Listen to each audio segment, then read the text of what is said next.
a Suicide Squad trailer breakdown, and I aim to deliver. I take Saturdays off, so I'm doing it now. Whew. All right, so,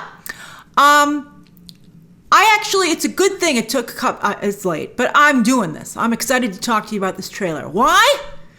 Because I saw it again today in front of F9 on the IMAX screen, and I gotta tell you, the IMAX screen did this trailer a lot of favors. Although I did turn to my friend and I said, what'd you think of that? And she said, I thought it looked just awful. I think it's particularly jarring. It was the first time she'd seen it.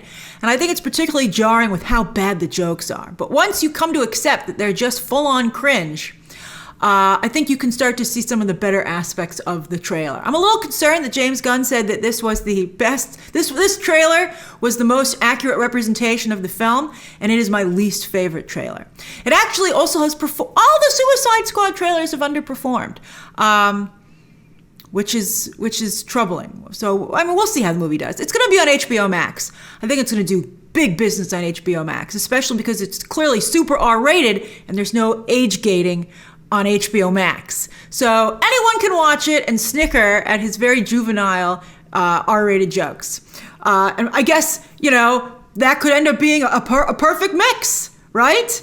Like, oh boy, I guess if you're too young to watch an R-rated movie, this is what you imagine it would be. It could end up being genius. We'll see. So I think that the reason this trailer in particular didn't do very well on Tuesday was for, I think, two reasons. Well, besides the just awful jokes. One, they had a ridiculously weird launch. I think it was fine to do they're villains and they leaked their own trailer bit. That was fine to do. But they did it for like 5 or 6 hours. Yeah, they did it for 6 hours. Trailers are supposed to release at 9 a.m. Eastern Standard Time, anytime up until noon. And that's the window. Unless you're doing like a nighttime release during like a sports game or something, or an awards show. So this thing, they just kept going with this joke. And it got it to trend, but the thing just, as soon as it went official at 3 p.m. Eastern Standard Time, when I was sitting in the waiting room at the dentist's office, it made me so angry. It just immediately disappeared from everyone's from the discussion. People are like, I think what they didn't realize is that people watch these trailers a whole lot right away. So once you make people wait for 6 hours, they're like, I saw it once as a YouTube ad and I couldn't go and watch it again at my pleasure. So I didn't particularly like it, so I'm done. And I think that's kind of what happened. And then also, when they made it official, they re-uploaded the trailer. They had that do not share video. That was doing gangbusters. Like at around 1 o'clock, it was clocking near 700,000 views, and YouTube is slow on the counter. So I'm sure it was way past 1 million. But at 3 o'clock, what do? Instead of making the unlisted trailer listed, they uploaded a new trailer, which started at 0, which is why this trailer never trended on YouTube, which, again, was nuts. Then the other problem I think it has is that actually two more. Don't worry, I'm not going to just totally make, I'm not going to be totally negative on this, but I just want to explain to you, because I think these are important lessons to learn. It's like the Batman v Superman lesson from that trailer. You got to learn this stuff. Never launch a trailer like this again. But anyway, I think that there wasn't anything new in the trailer, including Bloodsport's backstory. They were like, oh, you didn't know what was going on with Bloodsport. And you're like, it seems like what was going on with Deadshot. And they're like, shut up. That's basically what happened. It's really, it's disrespectful to Will Smith and Idris Elba. But Idris Elba, he ain't funny. He's not a particularly funny person in general, and this role is certainly not written to be humorous. But Will Smith was. He was very funny. He was one of my favorite parts of the last. His Amanda Waller scene when he kind of like auditions, that was like my favorite scene in the first Suicide Squad. But this movie doesn't have a Will Smith. It doesn't have a Chris Pratt. And I think that's an issue. I think James Gunn needs that strong, likable comedic lead. And he has one in Margot Robbie's Harley Quinn, but she doesn't seem to be a lead. She seems to be strong supporting, which is a mistake, because the whole reason the comic sells is because she's not in the Suicide Squad anymore, actually, in the comics. They put Superboy on the team instead. It's pretty good. I still read it, actually. When you're a comic book person, you read some stuff that you don't, it's not 100, but you still pick it up. You want your stack to have a little weight, and sometimes there are slow weeks. But anyway, she sold the Suicide Squad comic for a long time. And I'd say she was often the best part in the comic too. All right, so let's break this down, and please share your own thoughts about the trailer down below, including how, from both a creative and a business perspective on how it was launched. Okay, here we go. So we start off with, I wanted to say Deadshot, Bloodsport. And this is actually one of my favorite shots in the trailer. Ooh, HD Idris Elba. I can see the sweat glistening on his brow. He just looks electric. The emotion on his face. It's a really good shot. I love this shot. It's just, the lighting in it is perfect. It's just incredible. And in the other trailers, they've shown great camera movement around his eye line. So I'm pretty excited about that. But so this is just an incredible shot. You could frame this and put it on a wall. It's still good. It's good. It's really good. And that's all. It's not all Idris, but he's doing a lot of it. All right. I want Idris Elba to happen. He's had so many chances. This better be it. All right. So here he is. I just got that. This trailer could be better cut. So see, he's got the draw. I guess he's got a finger gun. Oh, that's hilarious. All right. See, I can't even tell. Or no, is that like a remote maybe? But it's the same kind of thing. So he has a spray gun here. That's pretty funny. But they don't do a good job selling, selling the joke. So he's on cleanup duty, and he's doing a good job, because that's what Idris Elba does. He's like, this floor is going to be spotless. Oh yeah, and during this whole thing, she's talking about how he shot Superman with a kryptonite bullet and put him in the ICU, which everyone was like, you wouldn't do that to Superman. It's funny. I like it. It's great. And it's from the comics. And one of you was like, it was a needle, Grace. It's close enough. It's fine. I mean, I appreciate your enthusiasm, but it's a fine homage. But here's the problem. Show don't tell. Now, unfortunately, James Gunn can't show, because he said, people asked him about this trailer, and they said, hey, James, what Superman is it? And he says, Warner Brothers don't know, so I don't know. And it's like, then why'd you put it in there? Like, this movie should start with hero cameos, like they tried to do with The Flash in the first Suicide Squad movie, but I would want to see a bunch of that. That would be so fantastic. Superman getting shot with a kryptonite bullet in this trailer would have been like a huge moment. That would have been great. All right.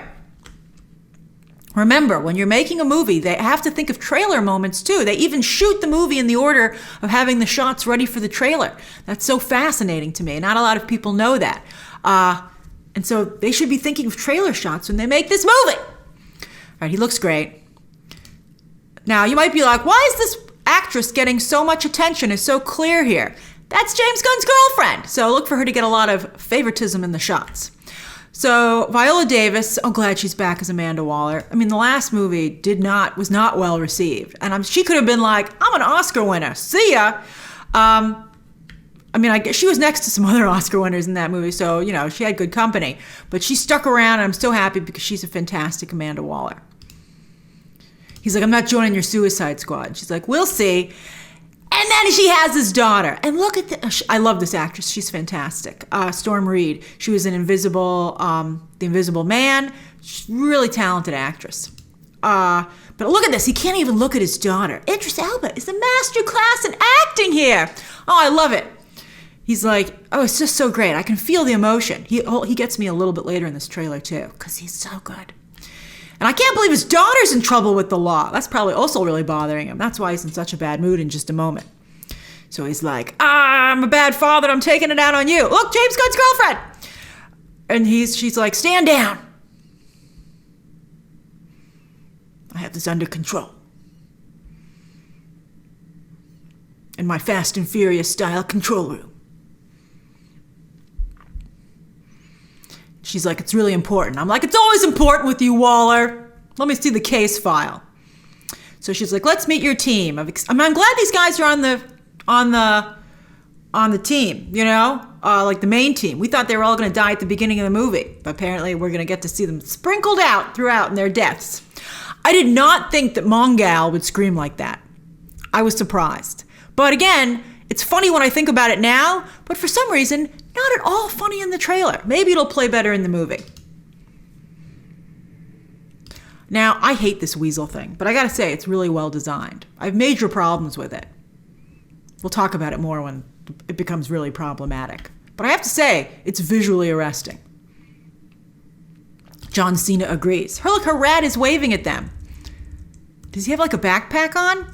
I have to say, this whole movie, Daniela Melchior is such a fantastic find. I think she's so cinematic. I think she looks fantastic. I think that she's not voguing. She doesn't vogue once in this movie, which is really impressive.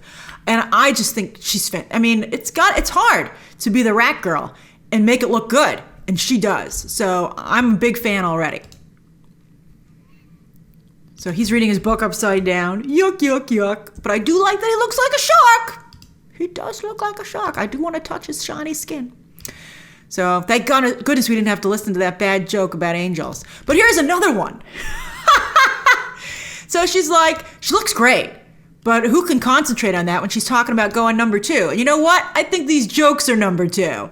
And that is such a bad joke. It is amazing to me that someone would write that joke, someone would approve that joke in the script to go forward, and then someone would agree to say it. That's 3 levels of approval on a joke that is just awful. It's not funny.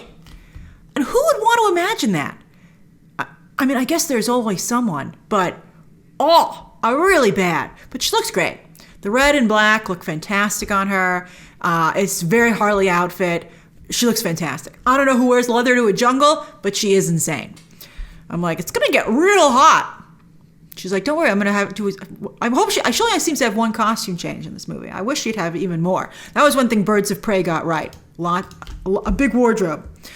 So that's the Belle Reve Correctional Center, military hangar, apparently. I gotta say, that aircraft looks ready for fun. I do like that. Now, this was a good gag until it went like really bad. So I like Pete Davidson. I think he's very funny, and I think he's only getting funnier. So I like that he's like, is this a dog? I think that's really funny. And he does it really well. He's not even asking it. And so they're having a funny conversation about this. And I like that Harley Quinn says, oh my God, is it a werewolf? Like she's all excited. And she does that really well. I think that's excellent. It takes a lot to upstage Flula Borg, especially when he's wearing that. But that's just hilarious. And then I love Pete Davidson being like, don't sit me next to a werewolf because he's going to bite him and turn him into a werewolf. I thought that was great. So this was going really well until Joel Kinnaman, who, by the way, I like Joel Kinnaman too. I think he's very talented, but he is not funny. He is not a comedian. And every single joke he delivers, he does poorly. I'm surprised they weren't like, maybe someone else needs to lead the team or at least get this guy's jokes. So he says, he is deadly because he killed like some number of children. I mean, James Gunn has so much trouble with children and comments about children. I have to feel it's partially intentional to do this. It is real bad. And also, who on that plane wouldn't just shoot that thing on sight when they heard that that's what it did? You know, like prison justice, right? Like that's real bad. All right, so anyway, but instead they just laugh about it. It's really weird, though. All right, so I agree. I would not have done this title card. It's embarrassing. You know, we don't want DC versus Marvel like in a mean way, but it is like sports teams, right? And so when LeBron goes to the Lakers, they're not like, I forget where he came from before he went, what team he was on. But they're not like, LeBron James from that other team. They're like, he's a Laker now, and that his past doesn't exist.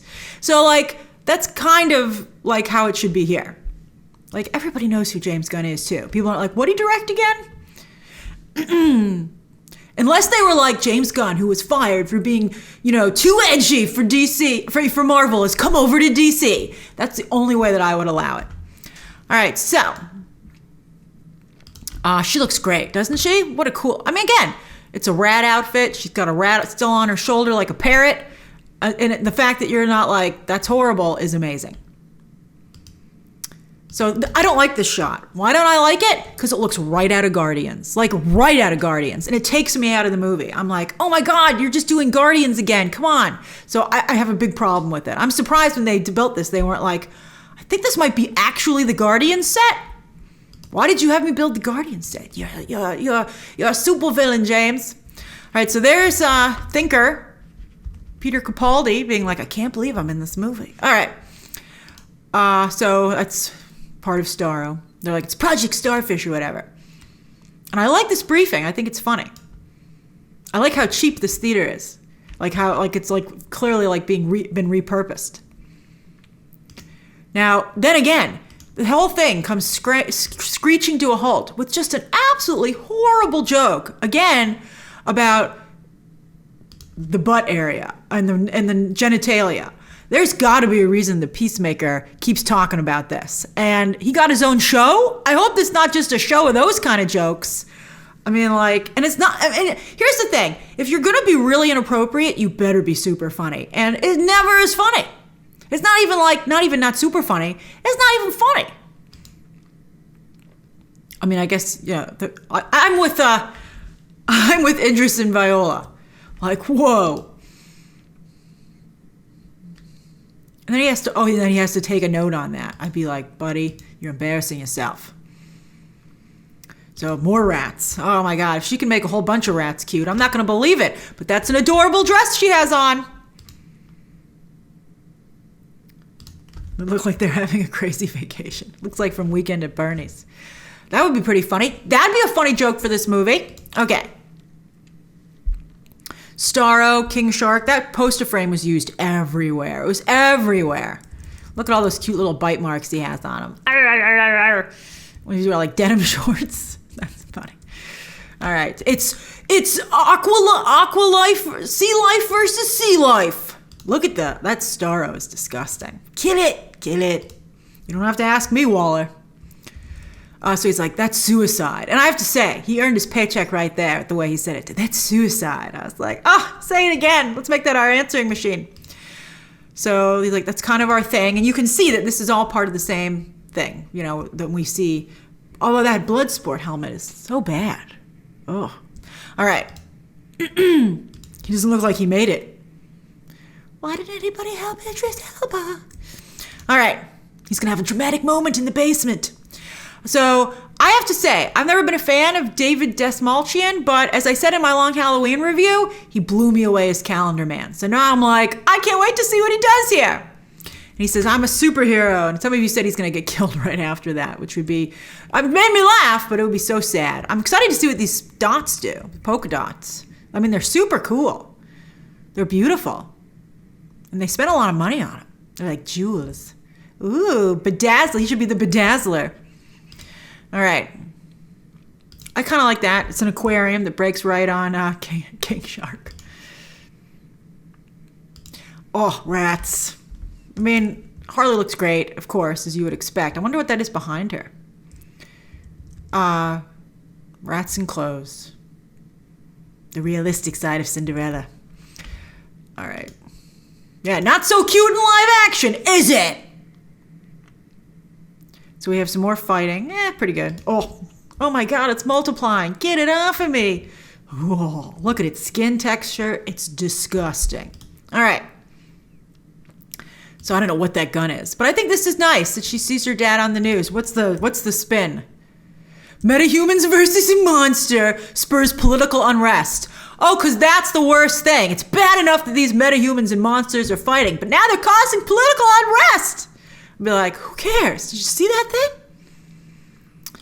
And I think this is great that she can be proud of her dad. Oh, look at him go. So like he says, I'm gonna get you out of here alive. And she says, I'm gonna get you out of here alive. And I love that exchange. But look, I didn't catch this before. He's about to cry. Oh my God, give him a hug. He's crying with a beret on. Oh my God, it's so poignant. He makes me feel it. Oh my God. Waller's like, I have to be a stone cold bitch. Who's gonna kill that thing? Stop. There's no crying in the Suicide Squad. They're like, all we do is cry. All right. So everybody wondered what these plants were, if they would be poison ivy. I would love it if it was poison ivy, but I think this is Harley Quinn imagining it. So I have mixed feelings about it. It's so pretty. How can anyone be upset about it? That's funny. See, it's painting the walls. That's pretty interesting. I like the boots a lot. It's a great outfit. All right, so look there. See, that's the same thing with him jumping down from the beginning of the trailer. Don't you kill him. Don't you kill him. There's no way they're going to kill him. Oh, she's crying too. Oh, my God. She made me really sad, too, in this shot. I was like, oh, you guys, I'll give you all hugs. You just get back here alive and I'll give you all big hugs. All right. Maybe it's late. Maybe it's genuinely sad. I think it's a little bit of both. Okay, so this, I didn't like this. I mean, I like it, but I don't. So when it first started and he said Ratatouille, I thought I was like, why would he call King Shark Ratatouille? But when I get that's what he's saying to Ratcatcher, that's funny. Although I can't believe they would reference a Disney movie. But that's a good gag. But I don't know why King Shark would answer when he said, and I don't think him saying bird is funny. A lot of people thought it was funny. I didn't think it was funny. James Gunn loves to waste celebrity voices. And then, what was this, like Nanu? One of you wrote, this was in the comments, Nanu, get off the comms. And I can't understand what he's saying. So that's actually a pretty good joke, but I don't think that Joel Kinnaman delivers it well. So it kills the joke. And I'm also distracted by what the hell is on Idris Elba's head. They took this out from the costumes. They'd be like, trust me, it's gonna work. If I were even if I was another cast member, I'd be like, you should call your agent because that looks horrible. And what's on his, like, is the mask go down over his chin? And what is that? It's just bad. I'd be like, I'm not covering up Idris Elba's face. And Deadshot wears the same stupid thing. You just can't make him Deadshot. Will Smith's like, called up Warner Brothers and was like, yo, hold my spot. And suddenly Idris Elba's playing Bloodsport. So that's the trailer. Again, I think comic book fans are going to be forgiving. And they're going to be like, I like certain elements. But I think that mainstream audiences, I don't know, the HBO Max twist, I think will work in this movie's favor. But the trailers have really underperformed. I don't see them making another one. Let's see. Warner Brothers, I know, feels great about this. But Warner Brothers, I also know, has felt great about all the other recent movies they've released. They're genuinely surprised that we don't like them. I mean, I could argue points. I knew that Wonder Woman would have problems. I didn't think it would be as problematic as it was. But like they thought they really had something with Birds of Prey. So they really need more people over there who actually like the comics. All right, so what do you think? Share your thoughts down below. Subscribe today. And of course, as always, you can check out some more videos right now.